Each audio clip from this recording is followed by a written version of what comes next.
మొక్కలు హెల్తీగా గ్రోత్ అవ్వాలి అంటే ముందు పెస్ట్ అటాక్ లేకుండా చూసేసుకోవాలి. పెస్ట్ అటాక్ని మనము పూర్తిగా తొలగించే విధంగా పెస్టిసైడ్ ఫర్టిలైజర్స్ ఇంట్లోనే ప్రిపేర్ చేసి మన మొక్కలకి ఇవ్వచ్చు. సో మనకి చిన్న రిక్వెస్ట్ అనేది రావడం జరిగింది. పెస్ట్ అటాక్ అయినప్పుడు మనం షవర్ ప్రాసెస్ ఎలా చేయాలి అనేసి. అది కాక చాలామందికి ఈ టైంలో పెస్ట్ అనేది ఎక్కువగా అటాక్ అవుతూ ఉండిద్ది. ఆ పెస్ట్ని ఎలా తొలగించుకోవాలి, వాటి నుంచి ఆ మొక్క టోటల్గా కొలాప్స్ అవ్వకుండా హెల్దీగా ఎలా గ్రోత్ అవ్వాలి అనే ప్రాసెస్ మొత్తం కూడా ఈ వీడియోతో మీతో షేర్ చేస్తాను. నమస్తే friends, welcome to Nazara vlogs. నేను మీ నజారా. సో మనము ఫర్టిలైజర్ గురించి మాట్లాడుకునే ముందు వీడియోని ఎక్కడ స్కిప్ చేయొద్దు. ముఖ్యంగా మనం ఏదైతే ఫర్టిలైజర్స్ని మీ ముందుకి తీసుకొస్తున్నామో అక్కడ వీడియోని స్కిప్ చేయకుండా చూడండి. ఛానల్ని కొత్తగా విజిట్ చేసినట్లయితే సబ్స్క్రైబ్ చేయండి. అదేవిధంగా వీడియో చూసినప్పుడు ఒక చిన్న లైక్ ఇవ్వండి, సరేనా? సో మనము ఫర్టిలైజర్ గురించి మాట్లాడుకుందాము. దానికన్నా ముందు మనకి పెస్ట్ ఎందుకు అటాక్ అవుతుంది, వాటిని పూర్తిగా ఉంచే వరకు మనం చూసుకోకుండా ఎలా ఉంటున్నాము అనే దాని గురించి మాట్లాడుకుందాము. ముందుగా మీ మొక్కకి ఒక చిన్న, చాలా అంటే చాలా చిన్న రకం కంటికి కనిపించని వైట్ కలర్ దోమలు ఉంటాయి, మిల్లీబాగ్స్ ఉంటాయి, పేనుబంక, ఇంకా ఇతరితర చీడపీడలు అవన్నీ కూడా కొంచెం పర్సంటేజ్లో కనిపిస్తుంది. అంటే 0.1%లో కనిపిస్తున్నా కూడా మీరు వాటిని తొలగించేసుకోవాలి.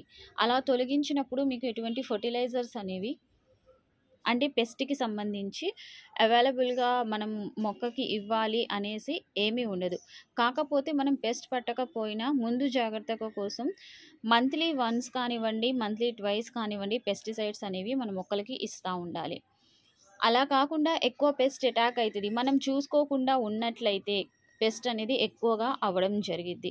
ఏదైతే మన మొక్కలకి పెస్ట్ అటాక్ కావడం లేదు అంటే మనం తొలి దశలోనే, జస్ట్ అడుగు పెట్టే దశలోనే వాటి మొత్తాన్ని కూడా తొలగించడం జరుగుతుంది. అందువల్ల మన మొక్కలకి పెస్ట్ అటాక్ అనేది ఎక్కడా కూడా కనిపించదు. అండ్ ఫర్దర్గా మనం monthly twice, monthly once pesticides ఇవ్వడం జరుగుతుంది. సో మీరు ఏదైతే ఒక పెస్ట్ని గమనిస్తారో అక్కడ నుంచి ఆ పెస్ట్ని తీసే విధంగా ఆలోచించండి. సో ఇది కొంచెమే కదా, మనం టుమారో తీసేసుకుందాము అంటే అది ఎక్కువ స్ప్రెడ్ అయిపోవడం జరుగుతూ ఉండేది. అలా స్ప్రెడ్ అయిపోయి మన మొక్కలు పూర్తిగా చీడపీడలకు అటాక్ అయ్యేంత వరకు మనం వెయిట్ చేస్తూ ఉంటాము. దాని తర్వాత ఇలాంటి రీజన్స్ అనేవి రావడం జరిగింది. మొక్కకి ఎక్కువ పెస్ట్ అటాక్ అవుతుంది అది ఇది అనేసి. వర్షాకాలంలో సీజనల్ వైజ్ మనకి పెస్ట్ అనేది అటాక్ అవ్వడం జరిగిద్ది. ఇంకా కొన్ని కీటకాలు, కొన్ని జంతువుల వలన, లేకపోతే చీమలు అలాంటివి ఎక్కువగా అటాక్ అవ్వడం వలన మన మొక్క అనేది చీడపీడలకు గురి అవుతుంది. అవన్నీ కూడా ముందు మొక్క భాగంలో ఎక్కడా కూడా లేకుండా చూసుకోండి. సో ప్రీవియస్ వీడియోస్లో వాటికి సంబంధించి క్లుప్తంగా వివరించడం జరిగింది. ఏమేం చేస్తే మనకు అవన్నీ మన మొక్కల దరిదాపుల్లోకి చేరవు అనేది ఒకసారి ప్రీవియస్ వీడియోస్ అనేవి వాచ్ చేయండి. ఇంకా మనము ఫర్టిలైజర్ని ఇలా మంత్లీ వన్స్ ఇస్తూ ఉంటే మనకి ఎక్కడా కూడా మొక్కలకి పెస్ట్ అనేది అటాక్ అవ్వదు, సరేనా? ఇప్పుడు మనము టోటల్గా షవర్ ప్రాసెస్ అనేది చేసేసుకుంటున్నాము. ముఖ్యంగా ఎవరైతే మనకి కామెంట్స్ చేస్తారో వాళ్ళందరికీ కూడా ఎవ్రీ వీడియోలో ప్రతి ఒక్క కమెంట్కి ఆన్సర్ అనేది షేర్ చేసుకోవడం జరుగుతుంది. అదేవిధంగా ఆ కమెంట్లో భాగంగానే ఈరోజు ఎక్స్పెషల్లీ వీడియో అనేది తీయడం జరుగుతుంది. ఎందుకంటే నేను ప్రివ్యూస్ ఒక 2-3 వీక్స్ బ్యాక్ పెస్టిసైడ్ అనేది ఇవ్వడం జరిగింది. అది వీడియో కూడా తీశాను. అందుకనేసి నేను ఇది ఓన్లీ మీరు అడిగిన దానికి ఈ స్ప్రే చేస్తున్నాను. అయినా నో ప్రాబ్లం, ఏమీ అవ్వదు. మనకి ఏమైనా పెస్ట్ అటాక్ అవ్వాలి అని ఉంటే అది ఇలాంటి ప్రాసెస్లో మొత్తం తొలగిపోతాయి. సో ఆ పెస్టిసైడ్ని మనం చూసేసుకుందాము రండి. ఫర్టిలైజర్ ఇది ఫ్రెండ్స్. ఇక్కడ వచ్చేసి కుంకుడుకాయలు 5 తీసేసుకున్నాను. వీటిని పగలగొట్టేసి హాట్ వాటర్లో నానబెట్టాము. సో మీరు నైట్ టైం కూడా నానబెట్టేసి మార్నింగ్కి యూజ్ చేయొచ్చు. మనం ఇన్స్టెంట్గా ప్రిపేర్ చేసేసుకోవాలంటే హాట్ వాటర్లో నానబెడితే ఇందులో ఉన్న మొత్తం సారం అనేది ఈ వాటర్లోకి రావడం జరిగింది. ఇలా 5 తీసేసుకున్నాను, హాట్ వాటర్లో నానబెట్టాను. ఇన్స్టెంట్గా తీసేసుకోండి మీరు పెస్టిసైడ్ అనేది, ఓకేనా? సో ఇప్పుడు దీనిని ఇందులో ఉన్న రసం మొత్తం కూడా పిండేద్దాము. ఒక్కసారికి ఎంత రసం వచ్చిద్దో అంతే తీసేసుకోండి. ఇది వచ్చేసి జస్ట్ ఒక పెద్ద మిల్క్ గ్లాస్ ఉంటుంది కదా, అంత వాటర్ ఇంతే.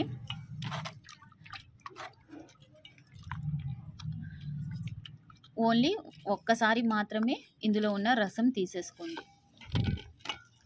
తర్వాత ఇక్కడ వచ్చేసి 5 లీటర్స్ ఆఫ్ వాటర్ తీసేసుకున్నాను. ఈ వాటర్లో ఈ కీటకనాశినిని, ఫర్టిలైజర్ని యాడ్ చేసేసుకుందాము.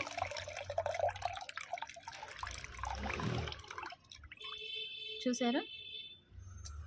సో చేదునెస్ అనేది మన మొక్కల దరిదాపుల్లోకి కూడా కీటకాలని రాకుండా చేసేది. ఎక్స్పెషల్లీ ఎక్కువగా దోమలు అటాక్ అవుతున్నాయి. వాటన్నిటిని కూడా దూరం చేసే గుణం ఈ కుంకుడుకాయ రసంలో ఉండిద్ది. మొక్కలు హెల్దీగా రావాలంటే ఇటువంటి ఫర్టిలైజర్స్ అనేవి మెయిన్. అండ్ నెక్స్ట్ వచ్చేసి చూస్తున్నారు కదా, ఈ మొత్తాన్ని కూడా ఒక చెట్టులో వేసేసేయండి కంపోస్ట్ లాగా. దీన్ని కూడా మనం వేస్ట్ చేయాల్సిన అవసరం లేదు. మనము కొమ్మలతో పెట్టాం కదా మొక్కలు, మందారం మొక్కలు, వాటిలో వేసేస్తాను ఇవి. ఇంకా మనం షవర్ ప్రాసెస్ చేసేసుకుందాం రండి.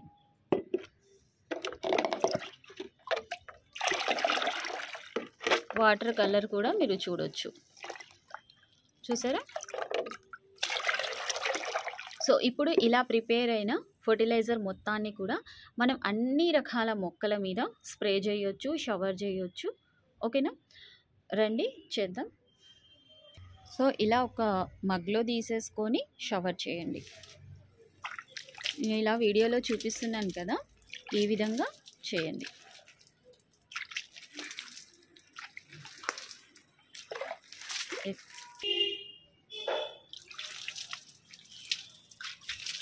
ప్రతి మొక్క, ప్రతి కాండం తడిచే విధంగా, ప్లస్ సాయిల్ భాగంలో కూడా వెళ్ళే విధంగా ఈ ఫర్టిలైజర్ని షవర్ చేయండి. సో ఇది షవర్ ప్రాసెస్. ఇలా షవర్ ప్రాసెస్లో మొగ్గలు రాలిపోతాయి అనే డౌట్ రావచ్చు.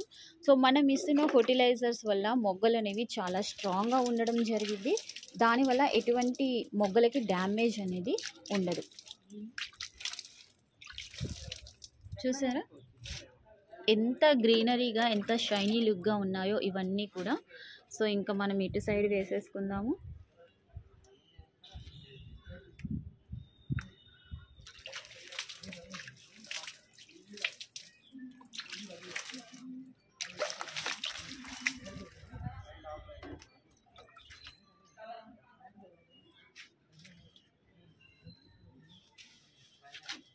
ఇక్కడ ఏవైతే మొక్కలు ఉన్నాయో అన్ని మొక్కలకి ఇచ్చేయడం జరిగిద్ది.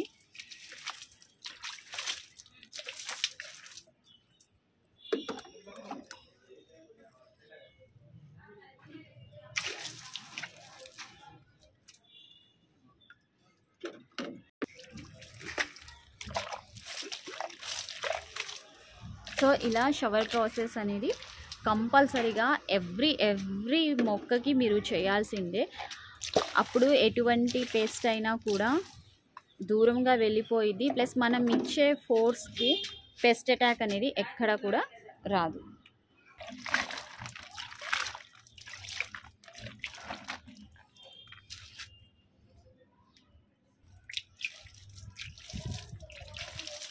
ప్రతి మొక్కకి వేసే విధానం నేను మీతో షేర్ చేస్తున్నాను. దీనివల్ల ఎటువంటి ప్రాబ్లమ్స్ అనేవి రావు. అండ్ ముందు జాగ్రత్తగా కూడా మనము మంత్లీ వన్స్, మంత్లీ ట్వైస్ అనేవి మనం ఈ ఫర్టిలైజర్ని ప్రిపేర్ చేసి మన మొక్కలకి ఇవ్వచ్చు. చూసారా, మన ఫర్టిలైజర్ అంతా కూడా ఇచ్చేసుకున్నాము.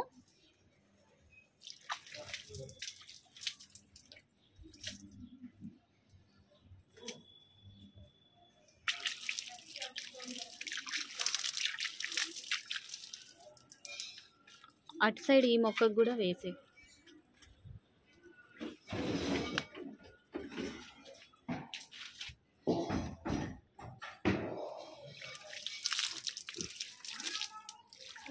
చూసారా, ఒక వర్షం పడే విధంగా మనము ఈ ఫర్టిలైజర్ని ఇచ్చేసేయాలి.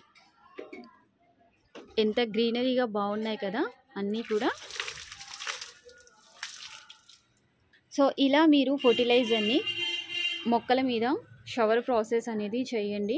పూర్తిగా పెస్ట్ అటాక్ అనేది దూరం అయిపోయిద్ది. అండ్ ఈ షవర్ ప్రాసెస్ చేసే విధానం ఈవినింగ్ టైమ్స్లో మాత్రమే మీరు చేసేయాలి. ఇలా గులాబీ మొక్కలకి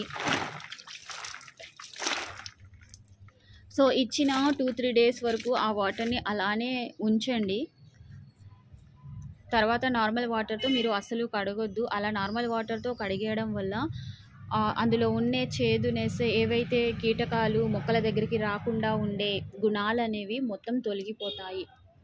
అలా కాకుండా మీరు ఒక 4 డేస్ 3 డేస్ వరకు ఆ ఫర్టిలైజర్ అనేది మన మొక్కల మీద ఎవ్రీ కాండం, మొగ్గలు, ఆకులు దాని మీద ఉండేటట్టు చూడాలి. సరేనా?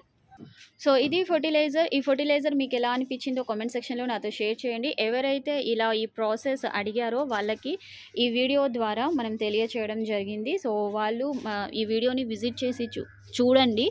చూసి మీరు కూడా ఈ ఫర్టిలైజర్ని యూజ్ చేయండి. సరేనా? సో ఛానల్ని కొత్తగా విజిట్ చేసినట్లయితే సబ్స్క్రైబ్ చేసి బెల్ ఐకాన్ని యాక్టివేట్ చేయండి ఫ్రెండ్స్. సో ఏవైతే మీకు ఇన్స్టెంట్గా మొక్కలకి సంబంధించి అన్ని ప్రాబ్లమ్స్కి రికవరీ కావాలి అంటే నేను పెట్టిన వీడియోస్ అనేవి ఇన్స్టెంట్గా మీకు నోటిఫికేషన్ రూపంలో అప్డేట్స్ వస్తాయి. మీరు త్వరగా వెళ్ళి వీడియో ఓపెన్ చేసేసి మీ మొక్కలకి కూడా ఇటువంటి ఫర్టిలైజర్స్ అనేవి అన్నీ ఇవ్వచ్చు. సరేనా? సో ఈ వీడియోకి లైక్ చేయండి ఫ్రెండ్స్. మీకు ఇంకా గార్డెనింగ్కి సంబంధించి ఏమైనా డౌట్స్ ఉంటే ఇలా నాతో కామెంట్ సెక్షన్లో షేర్ చేయండి. వాటికి సంబంధించి నేను తప్పకుండా ఒక వీడియో అనేది మీతో షేర్ చేయడం జరిగింది. సరేనా? సో ఫ్లేవర్స్ ఎలా ఉన్నాయో కూడా కామెంట్ సెక్షన్లో నాతో షేర్ చేయండి. మళ్ళీ కలుద్దాం.